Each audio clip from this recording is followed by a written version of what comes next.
Good morning, everybody, and thanks for being here this morning. As you know, on March 22nd, Special Counsel Robert Mueller concluded his investigation into matters related to Russian attempts to interfere in our 2016 presidential election, and he submitted his confidential report to me pursuant to department regulations. As I said during my Senate confirmation hearing and since, I'm committed to ensuring the greatest degree possible of transparency concerning the special counsel's investigation, consistent with the law. At 11 this morning, I'm going to transmit copies of the public version of the special counsel's report to the chairman and ranking members of the Senate and House Judiciary Committees. The Department of Justice will also make the report available to the American people by posting it on the department's website after it has been delivered to Congress. I'd like to make a few comments today on the report. Before I do that, I want to thank Deputy Attorney General Rod Rosenstein for joining me here today and for his assistance and counsel throughout this process. Rod, as you know, has served at the department for nearly 30 years with dedication and distinction, and it's been a great privilege and pleasure for me to work with him since my confirmation. He had well-deserved plans to step back from public service that were interrupted by my asking him to help in my transition. Rod has been an invaluable partner, and I am grateful that he is willing to help me and has been able to see the special counsel's investigation through to its conclusion. Thanks, Rod. I'd also like to thank Special Counsel Robert Mueller for his service and the thoroughness of his investigation, particularly his work exposing the nature of Russia's attempts to interfere in our electoral process. As you know, one of the primary purposes of the Special Counsel's investigation was to determine whether President Trump's campaign or any individual associated with it conspired or coordinated with the Russian government to interfere in the 2016 election. Volume 1 of the Special Counsel's report describes the results of that investigation. As you will see, the Special Counsel's report states that his, quote, investigation did not establish that members of the Trump campaign conspired or coordinated with the Russian government in its election interference activities. I am sure that all Americans share my concern about the efforts of the Russian government to interfere in our presidential election. As the Special Counsel report makes clear, the Russian government sought to interfere in our election process. But thanks to the Special Counsel's thorough investigation, we now know that the Russian operatives who perpetrated these schemes did not have the cooperation of President Trump or the Trump campaign, or the knowing assistance of any other American for that matter. That is something that all Americans can and should be grateful to have confirmed. The Special Counsel report outlines two main efforts by the Russian government to influence the 2016 election. First, the report details efforts by the Internet Research Agency, a Russian company with close ties to the Russian government, to sow social discord among American voters through disinformation and social media operations. Following a thorough investigation of this disinformation campaign, the Special Counsel brought charges in federal court against several Russian nationals and entities for their respective roles in this scheme. Those charges remain pending, and the individual defendants remain at large. But the Special Counsel found no evidence that any American, including anyone associated with the Trump campaign, conspired or coordinated with the Russian government or the IRA in this illegal scheme. Indeed, as the report states, quote, the investigation did not identify evidence that any U.S. person knowingly or intentionally coordinated with the IRA's interference operation, unquote. Put another way, the Special Counsel found no collusion by any Americans in IRA's illegal activities. Second, the report details efforts by the Russian military officials associated with the GRU, the Russian Military Intelligence Organization, to hack into computers and steal documents and emails from individuals associated with the Democratic Party and Hillary Clinton's campaign for the purpose of eventually publicizing these documents. Obtaining such unauthorized following a thorough investigation of these hacking operations, the special counsel brought charges in federal court against several Russian military officers for their respective roles in these illegal hacking operations. Those charges are still pending, and the defendants remain at large. But again, the special counsel's report did not find any evidence that members of the Trump campaign or anyone associated with the campaign conspired or coordinated with the Russian government in these hacking operations. In other words, there was no evidence of the Trump campaign collusion with the Russian government's hacking. The special counsel's investigation also examined Russian efforts to publish stolen emails and documents on the internet. The special counsel found that after the GRU disseminated some of the stolen documents to entities that it controlled, DC Leaks and Guccifer II, the GRU transferred some of the stolen materials to WikiLeaks for publication. WikiLeaks then made a series of document dumps. The special counsel also investigated whether any member or affiliate of the Trump campaign encouraged or otherwise played a role in these dissemination efforts. Under applicable law, publication of these types of material would not be criminal unless the publisher also participated in the underlying hacking conspiracy. Here, too, the special counsel's report did not find that any person associated with the Trump campaign illegally participated in the dissemination of the materials. Finally, the special counsel investigated a number of links or contacts between the Trump campaign officials and individuals connected with the Russian government during the 2016 presidential campaign. After reviewing these contacts, the special counsel did not find any conspiracy to violate U.S. law involving Russian-linked persons and any persons associated with the Trump campaign. So that's the bottom line. After nearly 2 years of investigation, thousands of subpoenas, hundreds of warrants, and witness interviews, the special counsel confirmed that the Russian government sponsored efforts to illegally interfere with the 2016 presidential election, but did not find that the Trump campaign or other Americans colluded in those efforts. After finding no underlying collusion with Russia, the special counsel's report goes on to consider whether certain actions of the president could amount to obstruction of the special counsel's investigation. As I addressed in my March 24th letter, the special counsel did not make a traditional prosecutorial judgment regarding this allegation. Instead, the report recounts 10 episodes involving the president and discusses potential legal theories for connecting those activities to the elements of an obstruction offense. After carefully reviewing the facts and legal theories outlined in the report, and in consultation with the Office of Legal Counsel and other department lawyers, the Deputy Attorney General and I concluded that the evidence developed by the special counsel is not sufficient to establish that the president committed an obstruction of justice offense.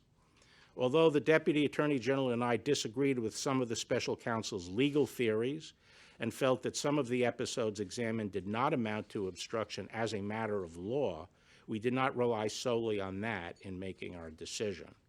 Instead, we accepted the special counsel's legal framework for purposes of our analysis and evaluated the evidence as presented by the special counsel in reaching our conclusions. In assessing the president's actions discussed in the report, it is important to bear in mind the context. President Trump faced an unprecedented situation. As he entered into office and sought to perform his responsibilities as president, federal agents and prosecutors were scrutinizing his conduct before and after taking office and the conduct of some of his associates. At the same time, there was relentless speculation in the news media about the president's personal culpability.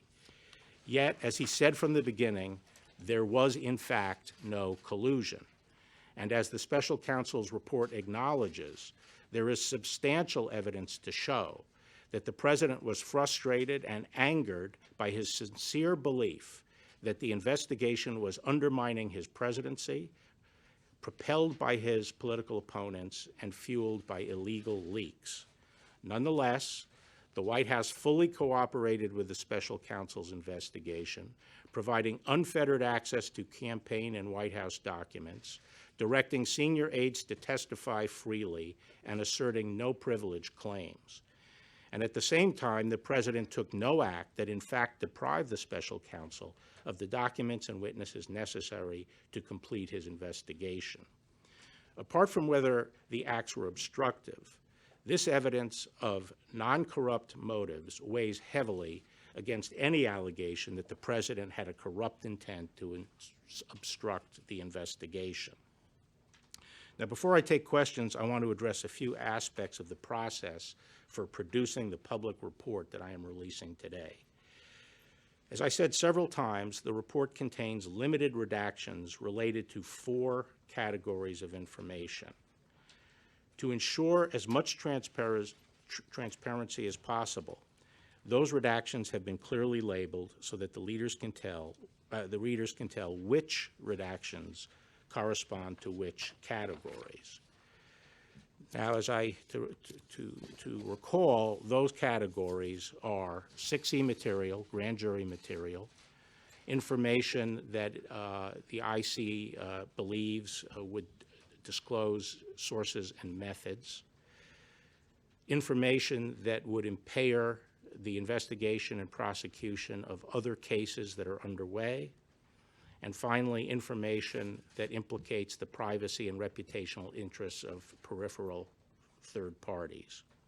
As you will see, most of the redactions were compelled by the need to prevent harm to ongoing matters and to comply with court orders prohibiting the public disclosure of information bearing on ongoing investigations and criminal cases, such as the IRA case and the Roger Stone case. These redactions were applied by Department of Justice attorneys working closely together with attorneys from the special counsel's office, as well as the intelligence community, and prosecutors are handling the ongoing cases. The redactions are their work product. No redactions done by anybody outside this group. There were no redactions done by anybody outside this group. No one outside this group proposed any redactions, and no one outside the department has seen the unredacted report, with the exception of certain sections that were made available to IC, the intelligence community, for their advice on protecting intelligence sources and methods. Consistent with longstanding executive branch practice, the decision whether to assert executive privilege over any portion of the report rested with the President of the United States. Because the White House had voluntarily cooperated with the special counsel, significant portions of the report contained material over which the President could have asserted privilege, and he would have been well within his rights to do so. Following my March 29th letter, the Office of the White House Counsel requested the opportunity to review the redacted version of the report in order to advise the President on the potential invocation of privilege, which is consistent with longstanding practice. Following that review, the President confirmed that in the interest of transparency and full disclosure to the American people, he would not assert privilege over the special counsel's report. Accordingly, the public report I am releasing today contains redactions only for the 4 categories that I previously outlined, and no material has been redacted based on executive privilege. In addition, earlier this week, the President's personal counsel requested and was given the opportunity to read a final version of the redacted report before it was publicly released. That request was consistent with the practice followed under the Ethics in Government Act, which permitted individuals named in a report prepared by an independent counsel the opportunity to read the report before publication. The President's personal lawyers were not permitted to make and did not request any redactions. In addition to making the redacted report public, we are also working with Congress to accommodate their legitimate oversight interests with respect to the special counsel's investigation. We have been consulting with Chairman Graham and Chairman Nadler through this process, and we will continue to do so. Given the limited nature of the redactions, I believe that the publicly released report will allow every American to understand the results of the special counsel's investigation. Nevertheless, in an effort to accommodate congressional requests, we will make available, subject to appropriate safeguards, to a bipartisan group of leaders from several congressional committees, a version of the report with all redactions removed, except those relating to grand jury information. Thus, these members of Congress will be able to see all of the redacted material for themselves, with the limited exception of that which, by law, cannot be shared. I believe that this accommodation, together with my upcoming testimony before the Senate and House Judiciary Committees, will satisfy any need Congress has for information regarding the special counsel's investigation. Once again, I'd like to thank you for being here, and I will now have a few questions.